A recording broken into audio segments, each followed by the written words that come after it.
আসসালামু আলাইকুম, welcome my channel. আজকে আপনাদের তৈরি করে দেখাবো রুটি। আর এই রুটি কিভাবে ডিপে সংরক্ষণ করতে পারেন পুরো 1 মাস তা দেখাবো।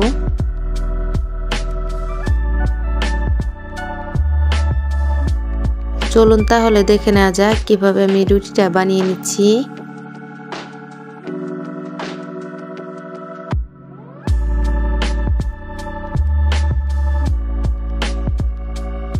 এজন্য প্রথমে আমি একটি পাতিলে 3 কাপ পানি নিয়েছি, দিয়ে দিচ্ছি 1 চামচ লবণ, ভালোভাবে মিশিয়ে নিচ্ছি। পানিটা গরম হয়ে আসলে দিয়ে দিচ্ছি 4 কাপ আটা।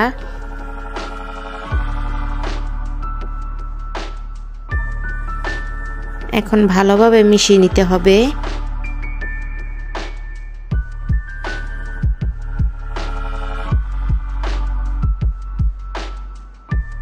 ভয় পাবার দরকার নেই, পানিটা বেশি হবে না।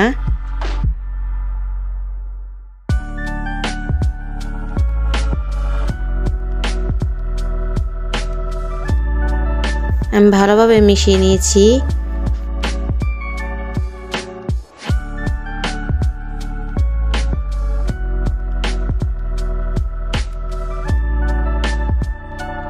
এখন একটু ঠান্ডা করে নিব। ঠান্ডা হয়ে গেলে হাত দিয়ে একটু মেখে নিচ্ছি।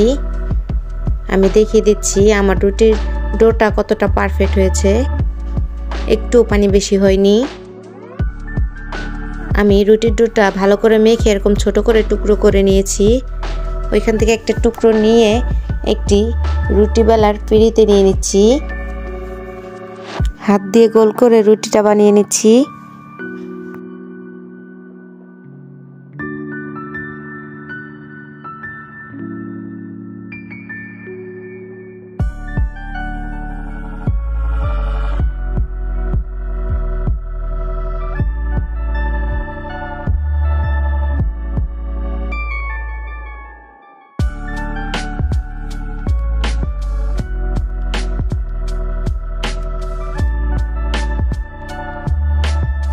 আমার রুটি বানানো হয়ে গেছে।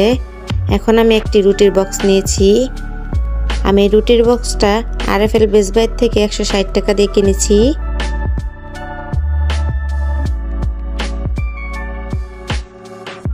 এখন রুটির বক্সটাতে রুটিটা উঠিয়ে নিচ্ছি।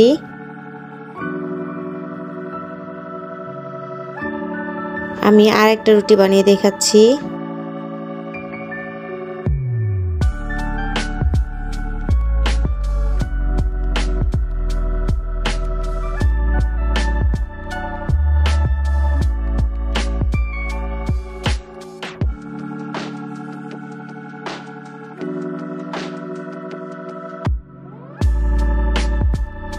আমি দেখিয়ে দিচ্ছি আমার রুটিটা কতটা পাতলা হয়েছে। এখন আমি রুটিটা উঠিয়ে নিচ্ছি। আমি একটি চুলায় ফ্রাই প্যান বসিয়ে দিয়েছি। এখন ফ্রাই প্যানটা হালকা গরম হয়ে আসলে একটা রুটি দিয়ে দিচ্ছি। 4-5 সেকেন্ড অপেক্ষা করে আবার উল্টে দিচ্ছি। আমি আবারও 4-5 সেকেন্ড অপেক্ষা করে রুটিটা উল্টে নিচ্ছি। এরকম করে আমি একটি রুটি হালকা ভেজে নিব। যখন দেখবেন রুটির উপরে সাদা সাদা দেখা যাচ্ছে তখন রুটিটা উঠিয়ে নেবেন।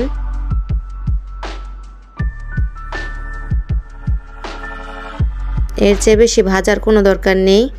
আমি আবারও একটি রুটি ভেজে নিচ্ছি। আমি এরকম করে সবগুলো রুটি ভেজে নিব।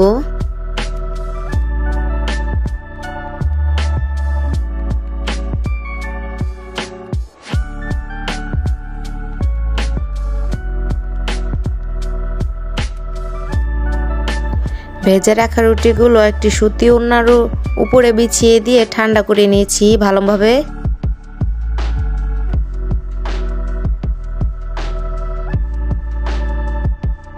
ঠান্ডা হয়ে গেলে আমি একটি রুটির বক্সে উঠিয়ে নিচ্ছি। আমার রুটিগুলো উঠানো হয়ে গেছে। রুটিগুলো পুরোপুরি ঠান্ডা হয়ে গেছে। দেখলেন তো কিভাবে এই রুটিগুলো। আর এই রুটিগুলো ফ্রিজের ডিপে সংরক্ষণ করতে পারবেন পুরো 1 মাস। ভালো লাগলে আমার ভিডিওতে একটি লাইক দিবেন এবং আমার চ্যানেলটি সাবস্ক্রাইব করবেন। ভিডিওটি দেখার জন্য আপনাদের সবাইকে অসংখ্য ধন্যবাদ। সবাই অনেক ভালো থাকবেন। সবাই সবার জন্য দোয়া করবেন।